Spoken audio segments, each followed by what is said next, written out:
Bonjour à tous, merci pour votre présentation, merci à l'Institut français et à tous ceux qui ont participé à l'organisation de cette conférence. Donc, je vais vous parler de la guerre juste. Y a-t-il des guerres justes, évidemment? Je ne sais pas si vous allez obtenir une réponse qui vous satisfasse, mais en tout cas, j'essaierai de rendre la question encore plus complexe que vous pouvez l'imaginer. Si la paix perpétuelle pouvait être instaurée, la réflexion sur la guerre juste deviendrait vaine, bien évidemment. D'une certaine façon, les États de l'Union européenne semblent être entrés dans ce processus qui rendra la paix perpétuelle. Et dans ce cas, eh bien, la théorie de la guerre juste sera remisée comme une théorie dont on n'a plus besoin. Mais il va de soi que le modèle européen ne sera certainement pas diffusé à l'ensemble du monde et que, pour cette raison, la réflexion sur la moralité de la guerre reste tout à fait d'actualité. Et elle reste d'autant plus d'actualité que souvent la guerre, enfin du moins c'était une des grandes idées kantiennes que Kant expose dans son ouvrage sur la paix perpétuelle, la guerre rend progressivement nécessaire le dépassement des conflits. C'est pourquoi on peut toujours penser que la réflexion sur la justice de la guerre ou sur la moralité de la guerre, existe-t-il des guerres morales justifiées, voire justes? Ces termes n'ont pas tout à fait le même sens, j'y reviendrai. On peut penser que cette réflexion contribuera à l'instauration de la paix. Alors évidemment, l'existence aujourd'hui d'une loi internationale et d'une loi internationale qui est parfois capable de décider de l'usage de la force modifie complètement les données de la question par rapport à ce qui était le cas, par exemple, il y a un siècle ou à la veille de la Première Guerre mondiale. Nous disposons aujourd'hui d'instances qui limitent le recours à la guerre et qui, en tout cas, décrivent les cas où la guerre est légitime. Simplement, le fait qu'une guerre soit déclarée légitime ou qu'elle soit autorisée par une instance internationale, qu'elle soit donc légale ou illégale, ne dispense pas de s'interroger sur son caractère moralement légitime ou illégitime. Et on ne peut pas exclure qu'il y ait des guerres considérées comme légales, qu'on considère comme moralement illégitimes, ou des guerres dont la légalité n'est pas affirmée par une instance internationale et qu'on puisse considérer comme légitime. Donc dans tout ce qui suit, pour qu'il n'y ait pas de confusion de vocabulaire, j'essaierai de défendre une certaine autonomie des jugements moraux par rapport aux appréciations légales. Pour moi, la guerre juste ou la guerre légitime n'est pas simplement ou seulement celle qui est déclarée légale par une instance internationale. Je voudrais aussi préciser que l'utopie d'un monde sans violence où la guerre aurait totalement disparu, où toutes les formes de conflit auraient totalement disparu, me paraît extrêmement éloignée. Je crois que la violence n'est pas l'objet d'une thèse, on n'a pas à être pour ou contre la violence, simplement on constate que la violence existe, que l'usage de la force existe, et que dans certains cas, l'usage de la force peut même paraître nécessaire pour éviter que la force dégénère. Parfois, l'usage de la violence est nécessaire pour mettre un terme à la violence. Et d'une certaine manière, tous les paradoxes que suscite la notion de guerre juste sont une réponse à ce constat, que parfois, que la violence existe, d'une part, à ce double constat, la violence existe, et d'autre part, il y a dans certains cas rien d'autre que de la force comme remède à la force. Tout cela a donc déjà circonscrit, si l'on peut dire, l'espace d'une réflexion sur l'éthique de la guerre. Car vous voyez bien que la guerre est un mal, incontestablement. Je ne vais pas ici essayer de dire le contraire, mais qu'en même temps, elle peut être un moyen de remédier à un mal encore plus grand. Les souffrances infligées à des populations, la diffusion d'une forme de violence à une très grande échelle.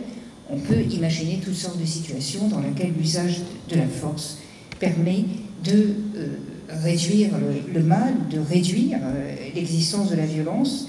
Et d'une certaine manière, la guerre juste se retrouve au conflit de cette double exigence morale.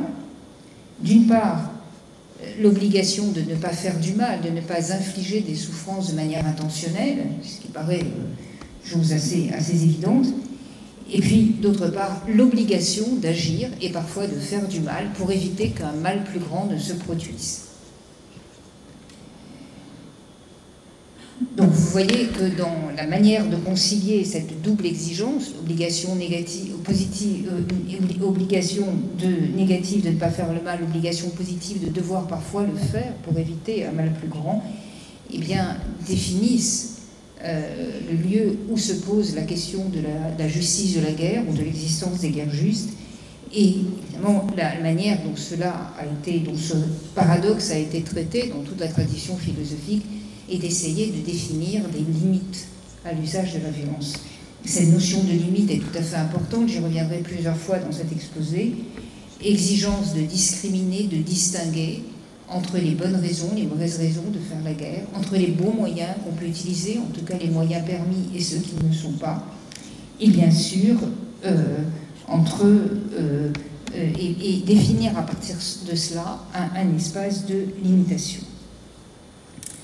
Alors, l'éthique de la guerre, ou la notion de guerre juste, est une notion qui a été, d'une certaine manière, élaborée dans la tradition philosophique.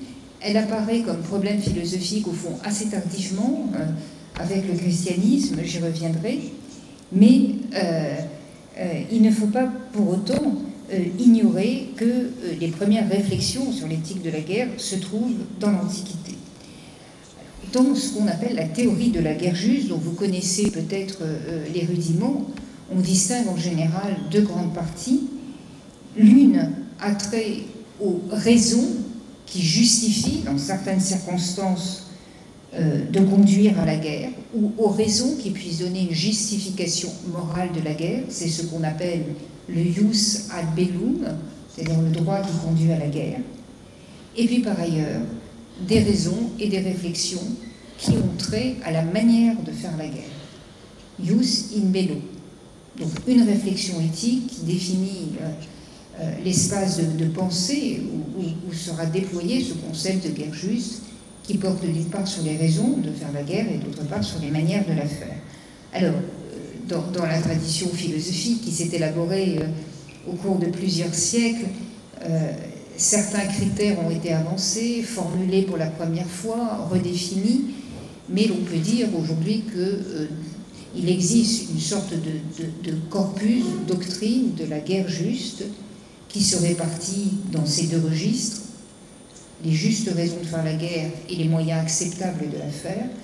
Parmi les justes raisons de faire la guerre, enfin tout ce qui a trait à la causalité de la guerre, à l'intention de faire la guerre, les éléments qui sont le plus souvent retenus sont d'abord la justesse de la cause.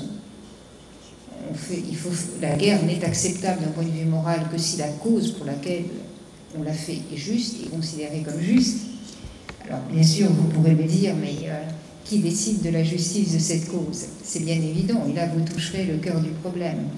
Mais on considère en général que l'agression injustifiée à l'égard d'un pays, de même qu'elle autorise la légitime défense, autorise donc l'emploi de la force pour se défendre, et d'autres cas de ce type.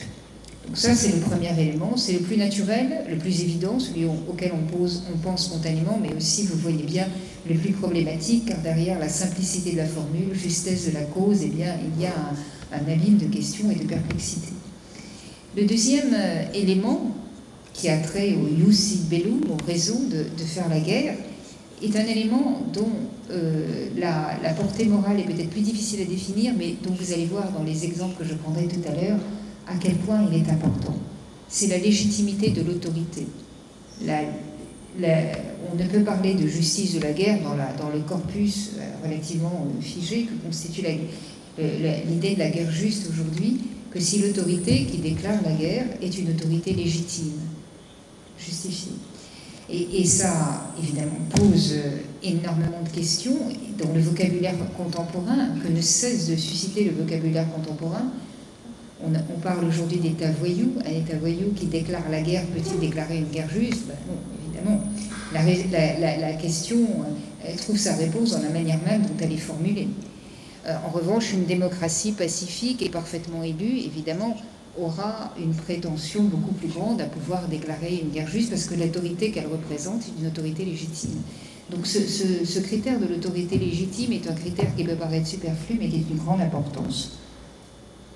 Le troisième élément, il est là aussi apparemment très évident, la guerre ne peut être justifiée d'un point de vue moral que si elle est le dernier recours.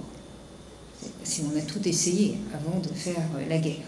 Si la guerre est la première chose qu'on fait avant même d'avoir essayé la discussion, la diplomatie, le compromis, il est sûr qu'elle ne sera pas juste.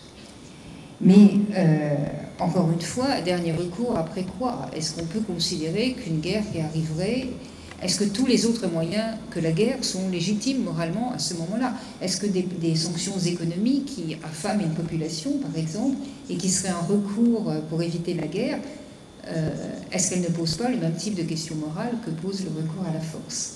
Donc là aussi, derrière la simplicité du critère, il y a un abîme de questions.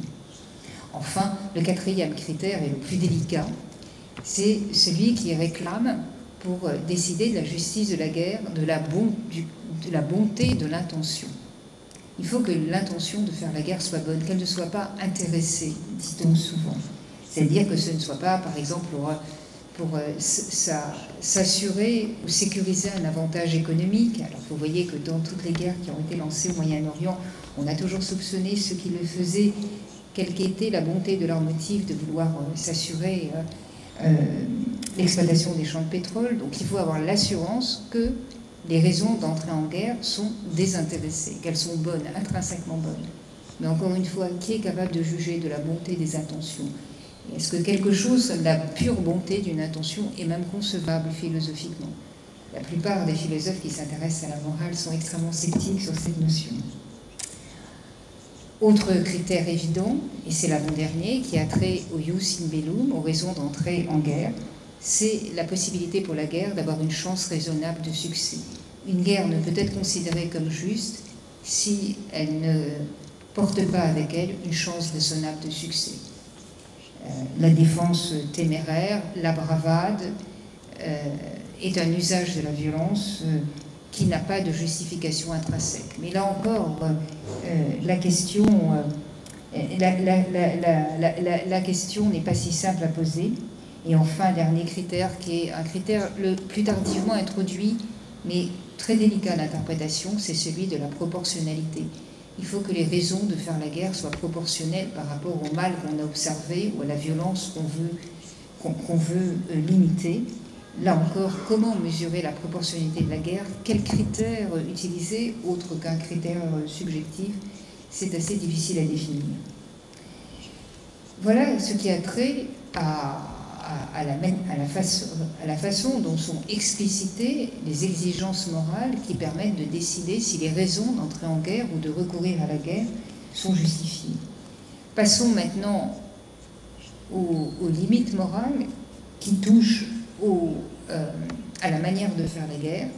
Elles s'organisent autour de deux principes. Le premier principe est celui de la discrimination, ne pas utiliser la violence de manière non discriminée, mais définir ses cibles, et en particulier en fonction de l'intérêt qu'elle présente d'un point de vue militaire. En particulier, ne pas viser délibérément les civils. Faire la distinction entre combattants et non-combattants. Alors voilà un critère moral qui a l'air tout à fait évident, mais que faire lorsque les populations sont prises en otage par des combattants? Et même les combattants, souvent, quelques mois avant, quelques semaines avant, ils étaient des civils dans l'armée. Par ailleurs, il est très difficile aujourd'hui, étant donné que les guerres sont souvent des guerres identitaires, et de faire la distinction entre les civils et les combattants. Donc ce critère de discrimination est particulièrement délicat dans son usage. Et enfin, le deuxième critère du jus in bello, celui de la proportionnalité. Utiliser la force, oui, mais de façon proportionnelle par rapport au but que l'on veut obtenir, est un critère qui paraît extrêmement arbitraire. Donc voilà le cadre théorique, si je puis dire, qui aujourd'hui permet, oui, est considéré comme fournissant l'arsenal, l'outil conceptuel qui permet de parler de la justice de la guerre. Alors avant d'exposer en quelques mots la thèse que je voudrais défendre ici, il me faut vous préciser une chose. Et là, je retourne à l'histoire ancienne. Au fond, pourquoi la guerre pose-t-elle un problème moral? Chez les anciens Grecs, la guerre n'était pas considérée comme une question morale, d'une certaine manière. Il vaut la peine de s'arrêter un instant là-dessus parce que ça nous permettra de comprendre quel est le problème moral que pose la guerre et pourquoi une théorie de la guerre juste nous serait nécessaire. Thucydide, par exemple, l'historien de l'Antiquité, qui a décrit dans la guerre du Péloponnèse un moment important de la guerre entre Sparte et Athènes, donc là il faut se projeter au 5e siècle avant l'ère chrétienne, Thucydide considérait la guerre comme un produit naturel. Les hommes étant ce qu'ils sont, la guerre est un produit naturel de l'interaction, des interactions humaines. Et il n'y a pas plus de questions morales à se poser sur la guerre qu'il n'y a de questions morales à se poser sur la manière dont les hommes naturellement se comportent. Cela dit, quand on lit la guerre du Péloponnèse, on est quand même frappé par le fait que les questions morales, ce que nous appellerions questions morales, ne sont pas du tout absentes. Il y a en particulier deux passages qui sont toujours cités. Après la chute de la cité de Potidée, les assaillants concluent un accord pour permettre aux habitants de quitter la ville avant qu'elle ne soit systématiquement détruite. Et une autre fois, alors que les Grecs ont pris la décision de détruire Mytilène, on assiste à un débat extrêmement argumenté entre Cléon et Diodote sur faut-il détruire Mytilène avec ses habitants ou faut-il d'abord épargner les habitants et faire un couloir pour leur permettre de sortir. C'est une réflexion extrêmement sophistiquée. Simplement, curieusement, elle n'est pas en tout point semblable aux réflexions qui vont se développer ultérieurement, en particulier au sein de la tradition chrétienne, parce que la réflexion qui est menée, par exemple dans le débat entre Cléon et Diodote, est une réflexion qui ne porte que sur les limites. On utilise la violence et quelle est la limite efficace? Et très curieusement, l'action sera d'autant plus efficace qu'elle sera limitée. Donc bien sûr, on arrive à une réflexion sur les limites de la violence, mais qui est au fond très utilitariste, qui est soumise à des considérations d'efficacité. Comme si bien, la guerre, il vaut mieux qu'il y ait la guerre que pas la guerre, mais on ne pourra jamais l'éviter, ce n'est pas un mal intrinsèque, on cherche simplement à les limiter. Avec la tradition chrétienne, il en a été un peu autrement. Bon, je ne vais pas reprendre les thèses que j'ai développées par ailleurs, mais là, l'acte de tuer ou la mort infligée volontairement, parce que dans la guerre, il s'agit quand même de ça, il s'agit de tuer volontairement celui qui est qualifié comme un ennemi, mais l'acte dans sa description pure est bien celle-là, eh bien, est d'une certaine façon d'abord l'objet d'une prohibition absolue. C'est l'héritage de la tradition judéo-chrétienne qui n'a absolument pas d'équivalent dans la tradition grecque.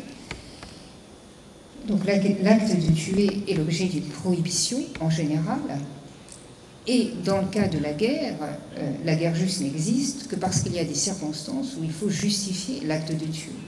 Mais vous voyez que l'acte de tuer est justifié à partir d'une interdiction et d'une prohibition majeure. Des enseignements les plus structurants du christianisme.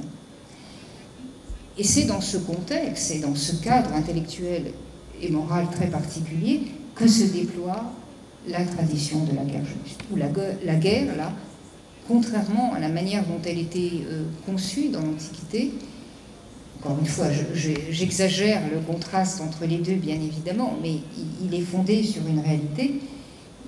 Dans la tradition chrétienne, la guerre est véritablement considérée comme un problème moral. Il est nécessaire parfois de faire la guerre, mais il y a obligation de la justifier. Alors, d'une certaine façon, la tradition de la guerre juste dans la pensée chrétienne s'est déployée à partir du 4e, 5e siècle, d'abord chez saint Ambroise, Augustin, ensuite plus tard chez saint Thomas. Mais on peut constater quand même au XVIe, XVIIe siècle un changement, si je puis dire, une réorientation dans la façon dont les problèmes sont posés, puisque Grotius, donc le juriste qui, bien plus tard, en quelque sorte, a stabilisé et a défini de manière canonique les critères de la guerre juste, en portant à son accomplissement cette réflexion, s'est démarqué assez nettement de la pensée antérieure en essayant de supprimer dans la définition de la guerre juste tout ce qui pouvait avoir trait à une appréciation subjective, par exemple, de la bonté de l'intention de faire la guerre, de la justesse de la cause, et en essayant d'être aussi précis que possible dans les limites et les raisons qui permettent de justifier l'usage de la violence, en insistant aussi que ces limites et ces raisons doivent être l'objet d'une appréciation collective et pas laissées à l'arbitraire d'un individu, enfin le plus souvent le souverain. Avec Grotius, d'une certaine manière, le jus ad bellum, la réflexion sur les raisons d'entrer en guerre, devient une sorte de code moral objectivé dont les souverains peuvent se servir.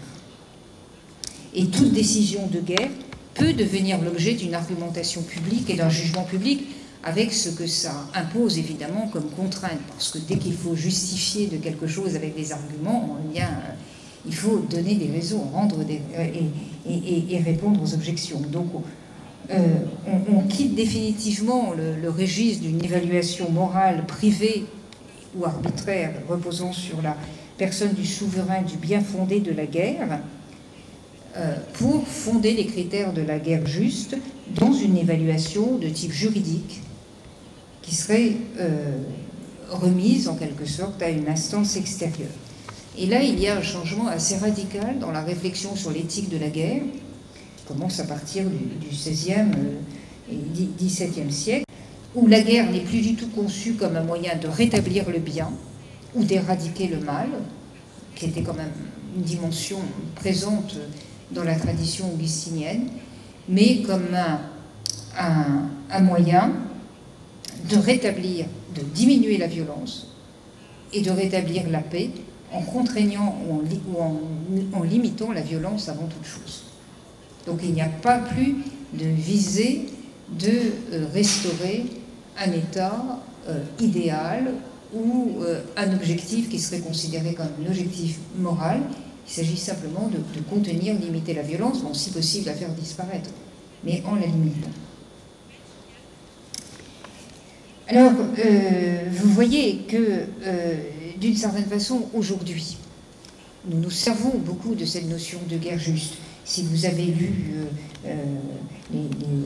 les analyses qui ont été proposées au cours des dernières années sur les nombreux conflits, et là pour l'instant je me limiterai au Moyen-Orient, mais les nombreux conflits qui ont eu lieu, la guerre d'Irak, la deuxième guerre d'Irak en 2003, le conflit l'intervention en Libye en 2011, la question de savoir si une intervention en Syrie, étant donné qu'il semblait avéré que Bachar el-Assad utilisait des armes chimiques contre sa population, est-ce qu'une intervention en Syrie était justifiée?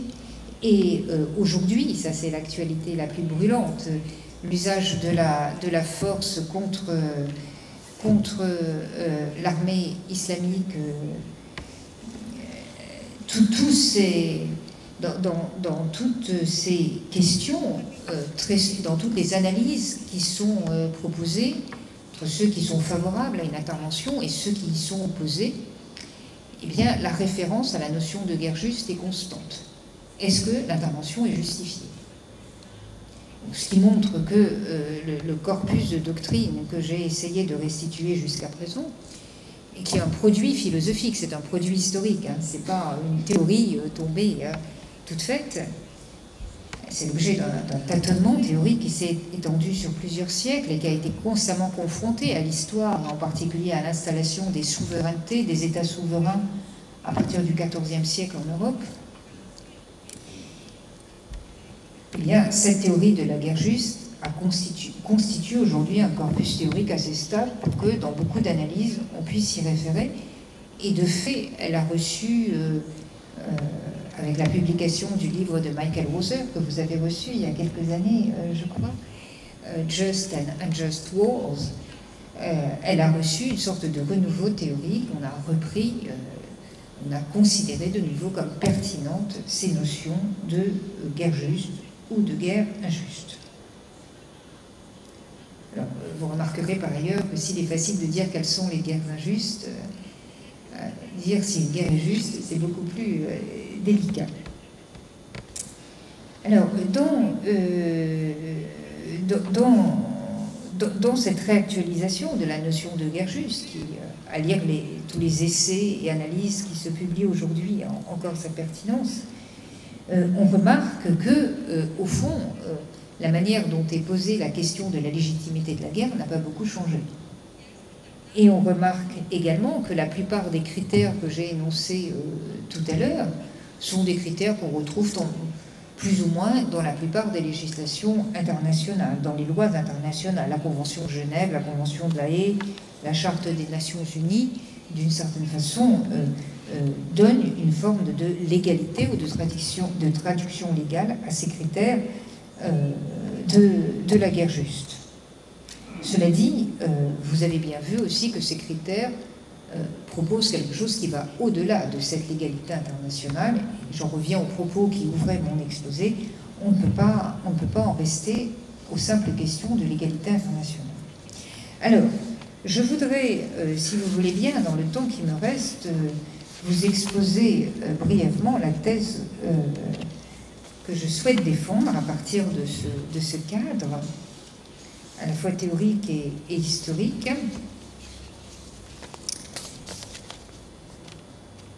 et qui, d'abord, doit prendre en compte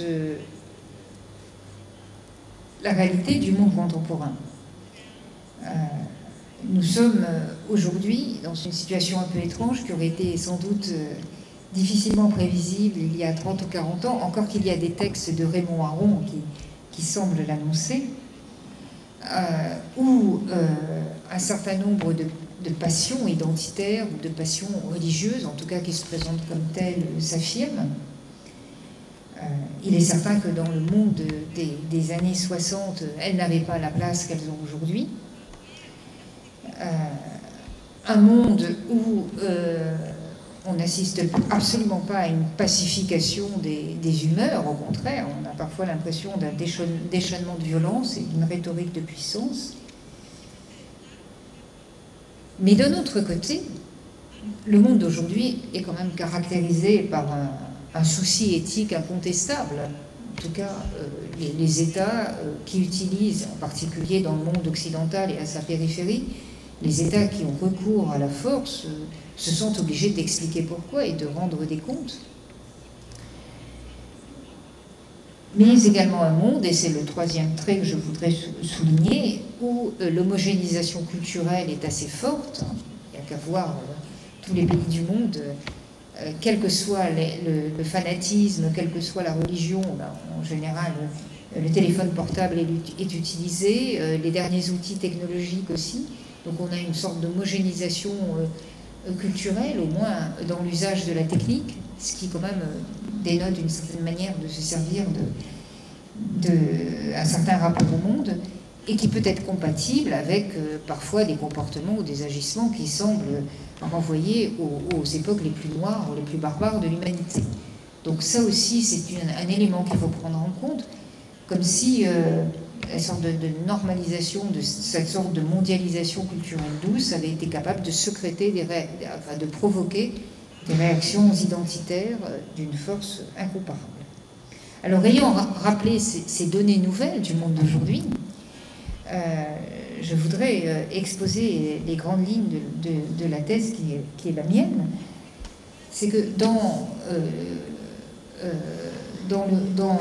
l'usage de la force qui caractérise le monde d'aujourd'hui, on constate, me semble-t-il, de manière particulièrement nette, la tension que j'ai relevée en retraçant l'histoire des théories de la guerre juste, la tension entre une conception de la guerre juste qui insiste sur la prétention morale qui est attachée à l'usage de la violence.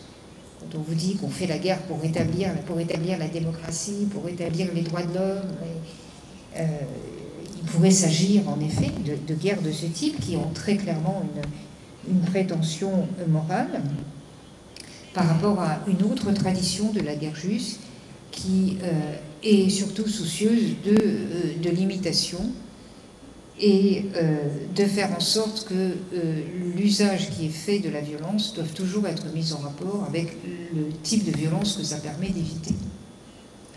Donc je pense que cette tension est très réelle aujourd'hui, qu'elle n'est pas du tout, qu'elle est à vrai dire plus réelle que jamais, et que la définition de la guerre juste, ou la question de savoir s'il existe des guerres justes, eh bien, nous oblige d'abord à savoir ce qu'on entend par justice, bien évidemment. Est-ce que la justice consiste à rétablir un état du monde que l'on juge bon? Et pour nous, occidentaux, il s'agit vraiment toujours de la démocratie, du respect de la personne humaine, des droits de l'homme, qui sont des valeurs intrinsèques dont on n'a pas à discuter la pertinence, mais est-ce que la guerre juste est celle qui contribue, là où c'est possible, à rétablir ces valeurs? Ou bien est-ce que la guerre juste est une guerre qui, tout simplement, essaie de manière extrêmement raisonnée, argumentée, et en essayant de limiter des conséquences qui seront encore plus graves que ce qu'on essaie d'éviter, de limiter l'usage de la violence, ou la réalité de la violence. Alors, pourquoi cette tension me paraît aujourd'hui particulièrement grande, et pourquoi il me semble que les guerres du premier type, c'est-à-dire les guerres qui poursuivent un but moral, sont au fond, me semble-t-il, celles qui ont eu lieu ces derniers temps. Eh bien, ce qui renseigne, il y a un certain nombre de données du monde contemporain et de la nature des conflits qui rendent ça inévitable, d'une certaine manière. On ne peut pas dire, en effet, des guerres à prétention morale, il vaudrait mieux les limiter, parce que rétablir les droits de l'homme, rétablir la démocratie, c'est quand même très difficile à réaliser par des moyens violents. Donc déjà, on peut considérer que ce type d'entreprise est voué à l'échec, mais ce serait une observation trop facile, parce qu'elles sont d'une certaine manière inévitables, ces guerres-là, et parfois c'est la seule chose à faire. Simplement, je voudrais attirer votre attention que c'est une conception de la justice de la guerre, et qu'on peut lui opposer une autre conception. Alors pourquoi ces guerres aujourd'hui me paraissent inévitables? D'abord parce que la guerre traditionnelle, c'est une guerre qui se livrait entre États. En tout cas, la guerre, j'ose pas dire l'âge d'or de la guerre, mais en tout cas celle qui correspond à la définition la plus canonique que présuppose la théorie de la guerre juste. C'est celle qui a lieu entre le XVIe siècle et puis le début du XXe siècle. Un État déclare la guerre à un autre État. Mais aujourd'hui, c'est pas de ça qu'il s'agit. Un État ne déclare pas la guerre à une entité qui n'est pas un État, qui est quelque chose qui est difficile à définir, les talibans en Afghanistan, et Al-Qaïda, ou l'État islamique aujourd'hui. Donc ce n'est pas la totalité des guerres auxquelles on a assisté au cours de ces dernières années, mais souvent elles se présentent comme cela. Or, quand deux États se font la guerre, au moins il y a une sorte de limitation par les frontières des États concernés, avec leur système d'alliance, bien sûr. Quand il s'agit d'entités qui sont difficilement territorialisables, qui n'ont pas de territoire défini, il en est tout autrement. Et souvent, la violence diffuse bien au-delà du territoire où on pense que cette entité non étatique à laquelle la guerre est faite se situe. Par ailleurs, une des caractéristiques des conflits d'aujourd'hui, c'est que d'une certaine manière, la distinction entre l'état de guerre et l'état de paix se perd. Il y a des paix qui sont aussi violentes que la guerre, étrangement. La guerre est terminée, mais on continue à se battre, on continue en tout cas, la violence n'a pas disparu. La paix est une paix de reconstruction contre des forces hostiles, et elle exige souvent le maintien de forces militaires, et souvent d'ailleurs la paix dégénère et suscite une nouvelle guerre. C'est la raison pour laquelle, dans les conflits d'aujourd'hui, il est très difficile de savoir quand la guerre est finie. D'une certaine façon, dans la mesure où il est difficile de faire un accord avec un État qui signe, qui reconnaît sa défaite et puis qui se considère comme vaincu, la guerre ne se finit pas. Même s'il y a la paix, c'est une paix qui est une paix armée. Donc ça aussi rend particulièrement difficile la maîtrise de la violence. Mais par ailleurs, la remarque que je faisais plus haut, à savoir qu'aujourd'hui les États ou les entités qui se font la guerre sont qualifiés moralement, États voyous d'un côté, ou des États qui sont considérés comme légitimes, ou de l'autre, provoque une sorte de moralisation inévitable de la guerre. Une guerre qui est faite par un État considéré comme voyou sera une guerre injuste, fatalement. Et une guerre qui est faite par un État qui est considéré comme moralement légitime, eh bien, aura tendance à être considérée comme une guerre morale. Donc cette sorte de moralisation des entités qui font la guerre, hein, la personnalisation morale en quelque sorte des acteurs internationaux, est un élément qui contribue d'une certaine façon à rendre aujourd'hui, à faire en sorte que les guerres aient une prétention morale.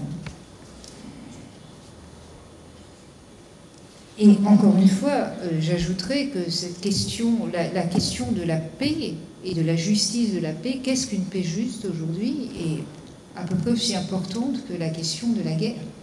Parce que quand peut-on considérer qu'un état de paix juste et de paix équitable, et de paix stable surtout, est atteint lorsqu'on voit ce qui s'est passé dans l'après-guerre en Irak. Au fond, les Américains, assez vite, ont déclaré la guerre en Irak gagnée, mais après, la paix a fait en sorte que la guerre soit perdue d'une certaine façon. Donc, qu'est-ce qu'était cette paix ? On parle du ad bellum, on parle du in bello, la tradition de la guerre juste est fondée sur ces deux notions, mais qu'en est-il du post-bellum, d'une certaine manière ? Il est aussi décisif pour la justice de la guerre que ce qui se passait avant ou que ce qui s'est passé pendant. Par ailleurs, imaginez même qu'une guerre ait été faite pour une cause juste, qu'elle se soit déroulée conformément aux critères de la guerre juste, mais que le post-bellum ait été l'occasion de bavures, d'excès, d'attaques contre les civils. L'absence de justice, pour reprendre ce terme de justice, dans l'épisode de la paix ou du post-bellum, d'une certaine façon, a un effet rétroactif et peut contribuer à rendre totalement injuste une guerre qui était pourtant considérée comme juste. Donc vous voyez, la question de la guerre est infiniment plus complexe, et cela a trait à l'évolution des catégories fondamentales qui sous-tendaient la théorie de la guerre juste. J'ajouterais qu'aujourd'hui, et surtout face à la menace terroriste, les pays occidentaux, particulièrement les États-Unis, mais ils ne sont pas les seuls dans ce cas, sont lancés dans des politiques sécuritaires extrêmement affirmées, où la lutte contre le terrorisme est censée tout justifier, y compris dans les États les plus engagés à l'égard de la défense des libertés individuelles.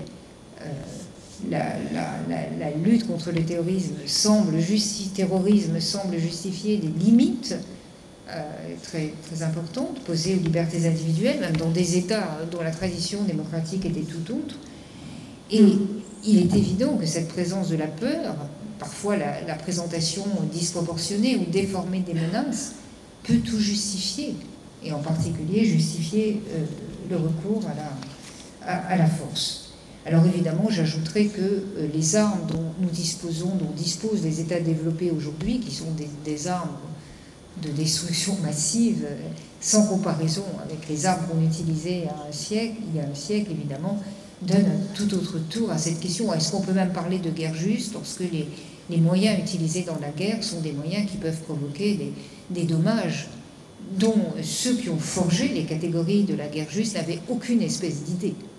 Là aussi, la quantité de dommages possibles a évidemment un effet sur la définition des critères de la guerre juste.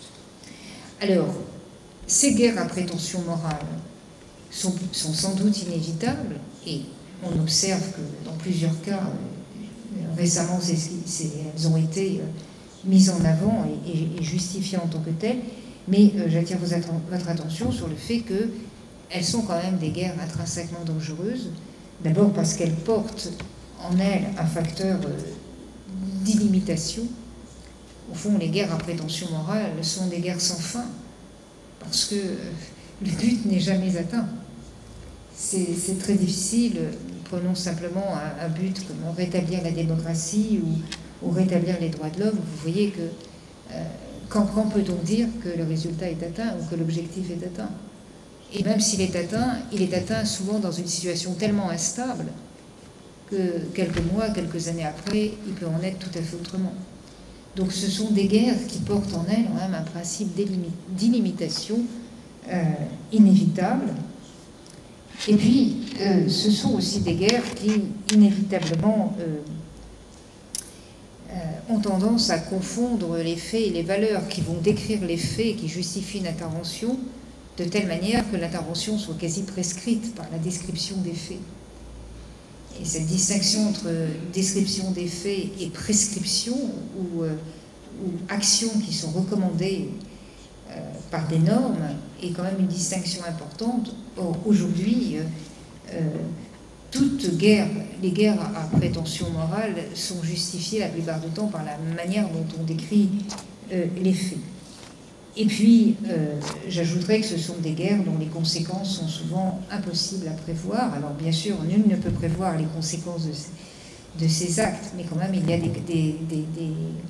des chaînes de conséquences plus ou moins probables. Et il est avéré aujourd'hui que ce processus que l'administration Bush avait mis en avant dans l'agenda international de faire du peace building, de la construction de paix, s'est révélé, avec un recul de 10 ans, beaucoup plus difficile, problématique et souvent fauteur et cause de guerre qu'on ne le pensait. Alors, juste pour terminer, je voudrais prendre un exemple qui est au fond assez récent, celui de l'intervention en Libye. Bon, la situation en mars 2011 était très préoccupante. La ville de Benghazi allait être massacrée par ces colonnes de blindés qu'on voyait, en tout cas. Mais qu'est-ce qu'on voyait au juste? C'est difficile à savoir. Quand on regarde sur sa télévision en Occident, la situation à Misrata était véritablement catastrophique. Donc là, on a eu le sentiment d'un point de non-retour, hein, d'où l'intervention qui a été fondée sur la responsabilité de protéger les civils. Alors, elle a été autorisée par le Conseil de sécurité, donc une guerre légale et qui, à tous les égards, paraissait une guerre juste. Et c'était une guerre inévitable. Il était impossible d'assister au massacre de la population de Benghazi, la population de Misrata. Bon, elle a pris la forme qu'elle a prise. Certains pensent qu'on aurait pu se limiter à faire une zone de restriction aérienne, faire un embargo. C'est pas ce qui a été choisi. De plus, c'était une intervention qui était très large. C'était pas simplement l'Occident, mais il y avait la Ligue arabe, l'Arabie saoudite y était.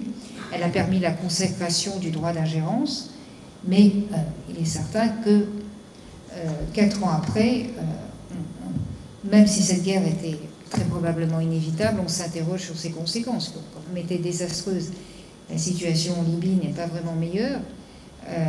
Des armes extrêmement destructives ont été disséminées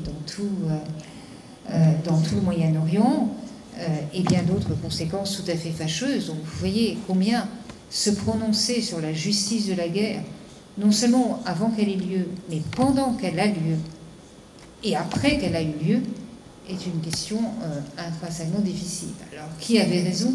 Ceux qui recommandaient d'intervenir pour sauver les civils et établir la démocratie en Libye, ceux qui demandaient qu'on limite simplement la violence exercée contre les civils et rien de plus, qui avait raison? Qui défendait un modèle de justice de guerre? Alors, vous avez tout à l'heure évoqué le discours de Barack Obama quand il a reçu le prix Nobel, puisque le prix Nobel de la paix est décerné à Oslo. Alors Barack Obama, en effet, disait « La violence n'apporte jamais la paix », mais en même temps, reconnaissait qu'il ne pouvait pas y avoir de paix établie sans recours à la violence. D'une certaine manière, on en est encore là. Et j'ajouterais qu'aujourd'hui, dans l'intervention occidentale en Irak, laissons de côté la question de la Syrie, la même question se pose entre ceux qui veulent d'une certaine façon éradiquer ce mouvement extrêmement violent qui a expulsé les chrétiens, qui se livrent à des actes que le président américain ou le Premier ministre britannique qualifie d'actes barbares et qui sont des actes barbares, et ceux qui demandent simplement une intervention qui est de manière explicite et revendiquée un but limité, accorder en quelque sorte un territoire à cette armée islamique et la confiner là, rien de plus.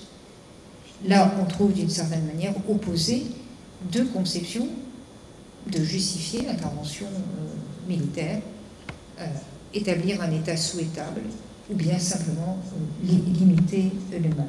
Donc je crois que cette question-là est vraiment une question qui est avec nous, cette incontestable tension entre ces deux orientations qui commandent la réflexion morale sur la guerre, les guerres à prétention morale, qui ont une forme de bien comme objectif, mais qui peuvent conduire aussi à excuser de manière forfaitaire l'usage de la violence, et souvent à créer, après la guerre, des situations qui sont de plus en plus difficiles à contrôler, même si leurs buts sont tout à fait honorables. Et puis un autre modèle d'usage et de réflexion sur la justice de la guerre, qui est beaucoup plus soucieux des règles, des contraintes, des limites. Il ne s'agit pas de trancher entre ces deux conceptions. Nous les avons avec nous, cette ambiguïté ou cette dissociation dans la notion de guerre juste est portée par les traits du monde contemporain, et simplement elle nous incite à regarder la situation actuelle sous une complexité encore redoublée. Merci pour votre attention.